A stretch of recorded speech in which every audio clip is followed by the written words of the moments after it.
What if I told you Dead Rising 4 could have been a completely different game? We talked about the development in a previous video and that there were many mistakes that were made during the game's critical development period that led to the game being such a massive dumpster fire. A lot of these main issues were lack of funding because they were wasting time on other projects, lying to Capcom about the game's development, and many more. Today we're going to talk about all these issues that this game had, and we're going to try to come up with a roadmap for what Capcom should avoid doing in the future in order to make this franchise successful again. We have the Dead Rising remake releasing just right around the corner, and I thought this would be a great time to go back and try and talk about this. Before we get into that, comment your thoughts down below on if you agree with my list of changes or not, and don't forget to subscribe to the channel so you can stay up to date on my latest videos.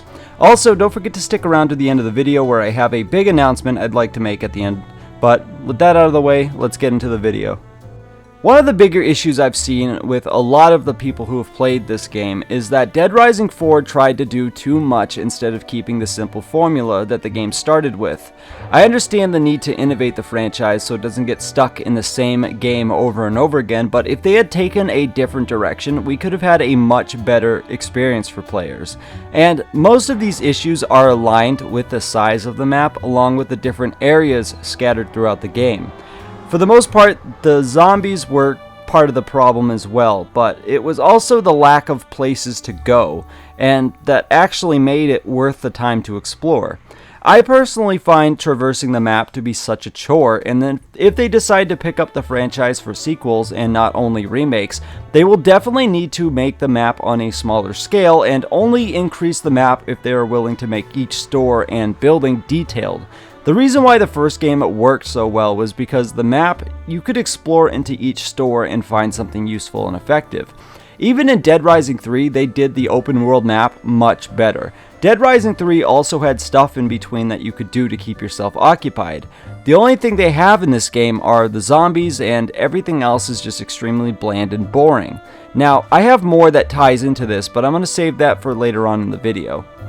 Now, the next change that I would make are to the combo weapons, the combo vehicles, and the combo mech suits. Dead Rising 4 had this new feature that was supposed to be the selling point of the game, and that was the combo mech suits, but it turned out to be the weakest point of the game. So obviously they need to avoid doing anything like that again.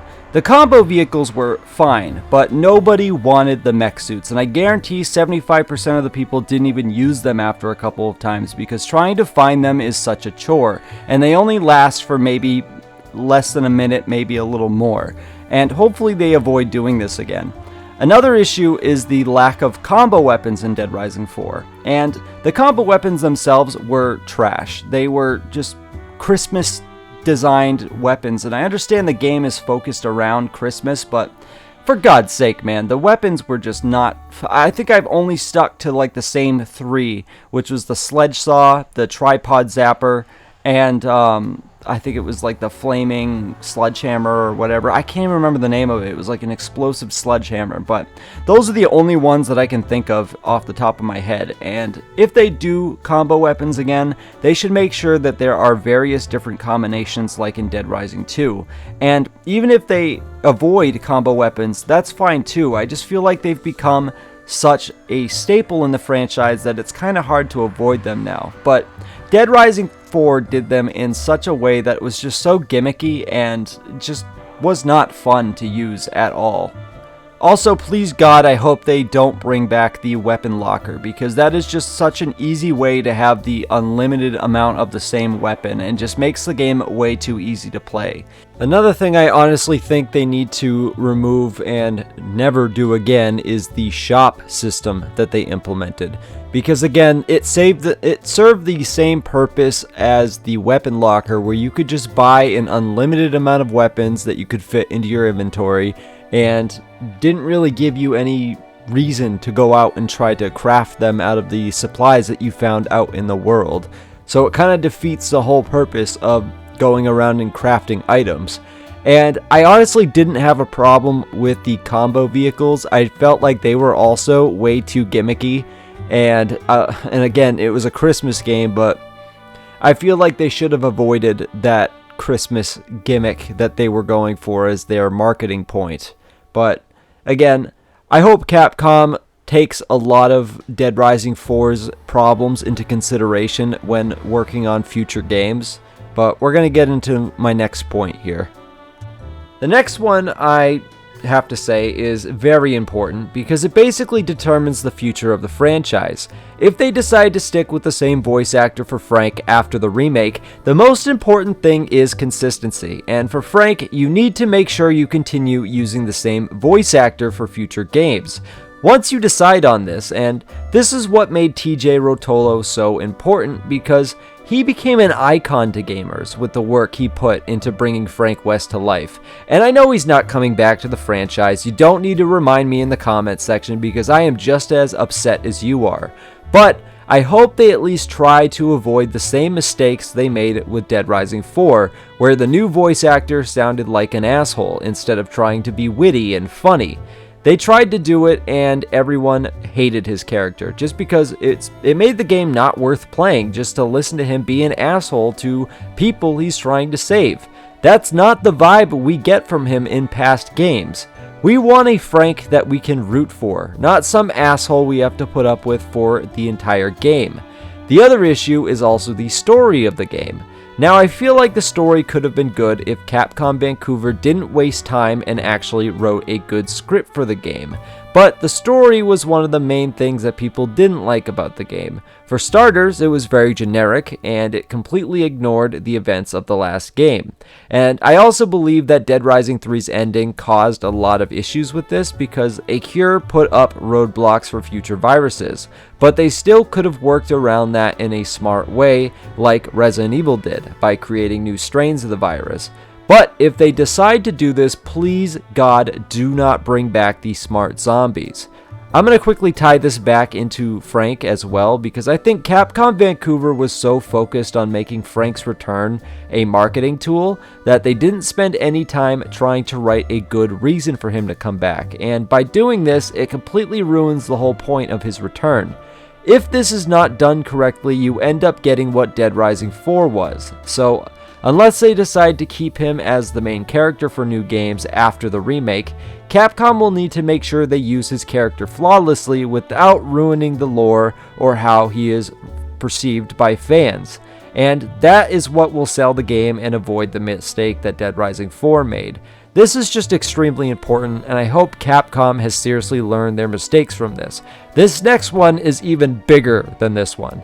This is what caused so many issues with fans of the franchise. So I mentioned this earlier when I said this ties into the map issue that I had, but future Dead Rising installments need to bring back Psychopaths. It's one of the main things I remember from the older games, and it was one of the reasons why I got into the franchise in the first place was the Psychopath boss fights. I remember being young and seeing the compilations on YouTube of the Dead Rising boss fights, and that is what was the deciding factor for me buying the game in the first place. The Psychopaths were also a reason why so many fans are upset about the changes being made to the deluxe remake. The Psychopaths, and unfortunately in Dead Rising 4, they removed the Psychopaths to make room for Maniac boss fights, and this is probably one of the biggest mistakes that Vancouver made with this game, because the Psychopaths were a staple in the franchise and one of the key selling points for the game. Dead Rising 3, we noticed a shorter list of Psychopath boss fights that weren't already tied into the main story, but Dead Rising 4, removing them, removed any motivation to do any side missions because the Maniacs did not have the same appeal as the Psycho bosses did. Each psychopath boss had their own story, unique design, and they traded that up for bland Maniacs. And this is something I hope Capcom learns from if they decide to make future Dead Rising games, because they gotta be there. There's no other answer to that. They have to be in the game, whether they are politically correct or not. And this goes for the survivors as well. I understand with the map being so big, it's hard to do survivor escorts, but this could have been easily remedied by allowing survivors to pile into vehicles. And if they decide to go big like Dead Rising 3, again, that is the best way that they could implement them. But if they go small like the older games, they need to have the survivor escorts be a feature in the game. This is basically non-negotiable. This is what every fan loves out of the Dead Rising franchise. This creates the need for players to explore and complete all of the survivor missions. And I can tell you from personal experience that when I played Dead Rising 3 and 4 and I saw they removed the survivor escorts, I stopped interacting with the map altogether. I would have been saving survivors, but unfortunately, they were basically non-existent, and I can't stress how important this is for the franchise. I hope Capcom uses Dead Rising 4 as a guide as to what not to do with future installments, and the next one I'm going to mention is the biggest for many fans of the franchise. So this one is a little self-explanatory because we all know how important this one is, the timer. I've been watching the director's explanations of the timer for the Dead Rising Deluxe remake, and it makes me pretty happy to see that they've learned their lesson about removing it, but that is only seen for the remake so far, and it is not reflective of future installments, so I'm still gonna bring this up. The issue with Dead Rising 4 was they removed survivors, psychopaths, and the timer. So all you could really do is just run around and kill zombies and grab blueprints. And this hurts replayability for the game's future because nobody wants to replay a game that has nothing to do after you do all those things. And for Capcom to fix this, they need to keep that time skip feature that they have in the Deluxe remake, because you can make the time as long as you want and you can skip to any time you want to move on to the next story point. And I think this is perfect for fans that want a mix of both, who just maybe want to play the story only without exploring, and or if they want to have as much time as they can, they are able to do that.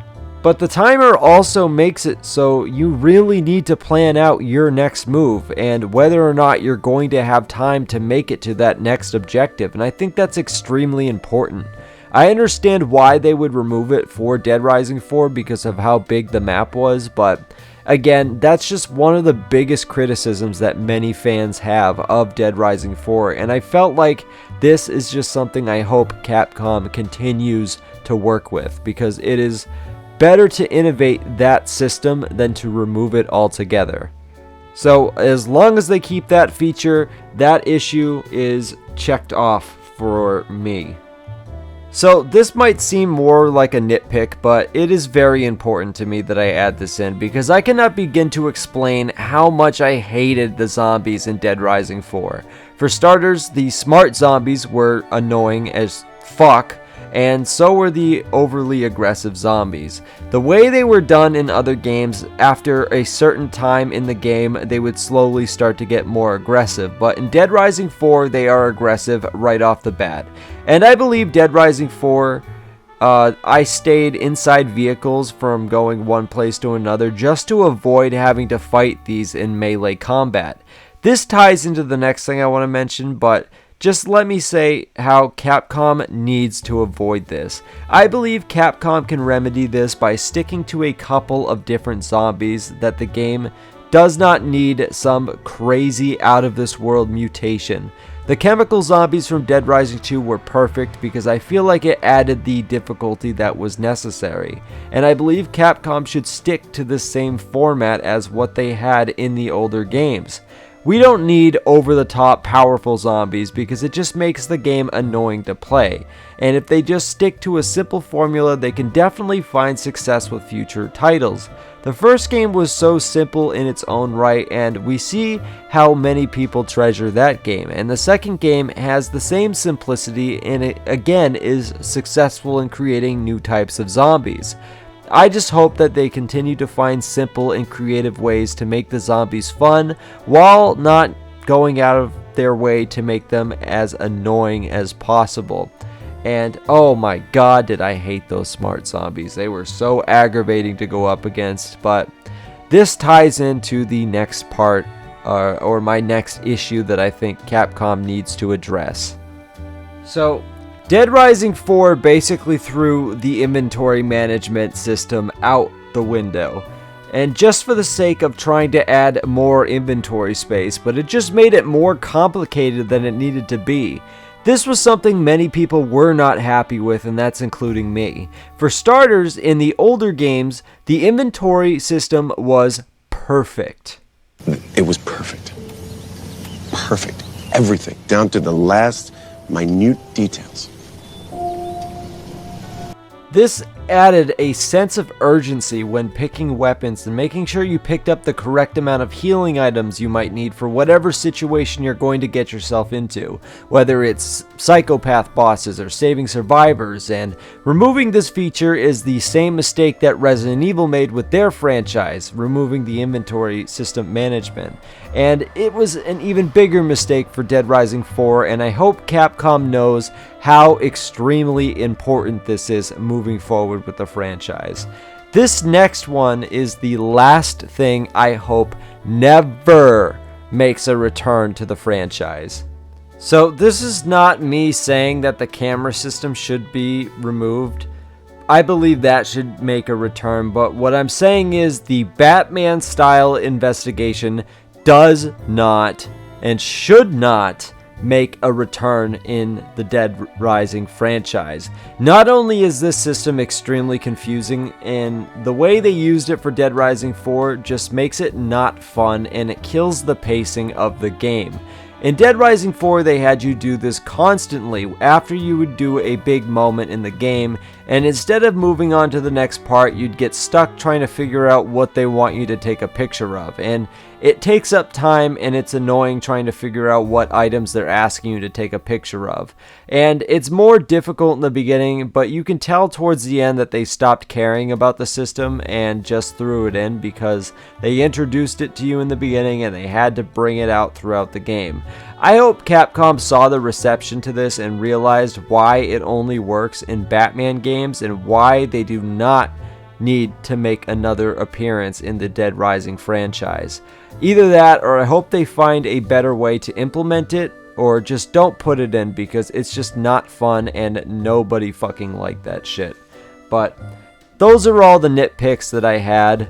Some of these may be a hit or miss with you guys, but these are just the lessons that I hope that Capcom has either learned to adjust or remove from future games, because the Dead Rising Deluxe remake, it looks like they're off to a good start, but we need to see Dead Rising 5 in order to make sure they're actually serious about giving this game a future. They can remake the old games all they want, because to them, it might not be as big of a risk as remaking their classic games, but hopefully they do decide to pick up the mantle and carry on with the franchise. I want to see this franchise find the same success that the Resident Evil games have, because the Resident Evil games have both new and old games to find success with, but Dead Rising is a little bit harder because the fans have such high expectations. But as long as they learn from their mistakes of the old games, they will have no problem finding success with the new ones. And that's all I really have to say about that. I just want to thank you all for watching. Don't forget to subscribe and check out my other videos. Also, please check out my channel membership page, because that is honestly the best way to support the channel. And I just want to thank you all for watching, and if you made it to the end of the video, stay tuned for my announcement. Hey guys, real quick, I just want to thank you all for your continued support of my channel. It really does mean the world to me that I have you guys here to watch my videos. This next announcement I have is very cool for me, and it's going to be a first for this channel, and I can't wait to make this. I have contacted the voice actor who is behind the new Frank West, and we are working on doing an interview that I can record and then share with you guys. I have a ton of questions to ask this guy, and I'm sure you do too. If you made it to this point and you are interested in submitting questions to ask the new voice of Frank, his name is Jas Patrick. Subscribe to the channel and wait for my announcement post, and that's where I will ask you guys to submit questions to ask him. I'm really excited to do this, and I hope you guys are too. I love you guys from the bottom of my heart, and all of your support does not go unnoticed. And my goal is to make this channel a safe space where everybody can have their opinions heard. And I just love you guys so much. You guys are so great. Don't forget to subscribe to the channel and just keep up with my posts where I will be giving more information about this in the future. But until then, guys, I love you all and have a good night.